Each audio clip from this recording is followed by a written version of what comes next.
My name is Sergeant Major Christopher McDougall, and I am the Ops Sergeant Major with 759th MP Battalion here on Fort Carson. Today started our best squad competition for the 89th MP Brigade. It will run from today through Thursday, where we'll determine of the 4 battalions a winner. So we have a pretty jam-packed schedule of events that we'll do throughout the week. Started this morning with a mass PT event, moved on to the obstacle course. From there we came out to the range. We're conducting our M17 and M4 qualifications.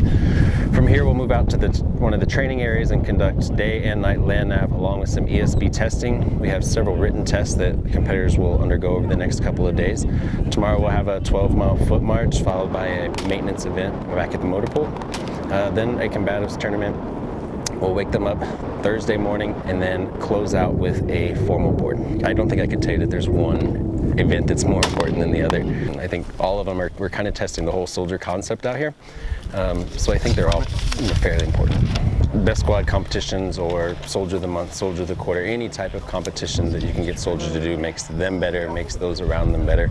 I don't necessarily think that the competition itself is all telling. I think it's the work that leads up to the competition, the training, the studying, the preparation, the hands-on testing, things of that nature that make soldiers better, and then it makes the soldiers around them want to be better as well.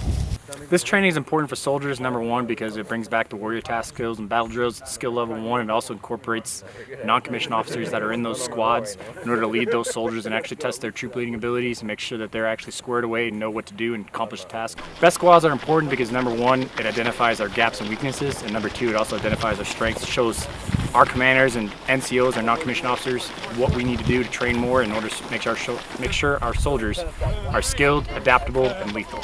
This event brings camaraderie, number one, because you're in it to win it. No matter what it is, we bring in the best of the best in the soldiers. And if you're out here doing what you got to do, it's easy to bring that camaraderie. It builds that esprit de corps, not only within ourselves, but within the team and also within our brigade.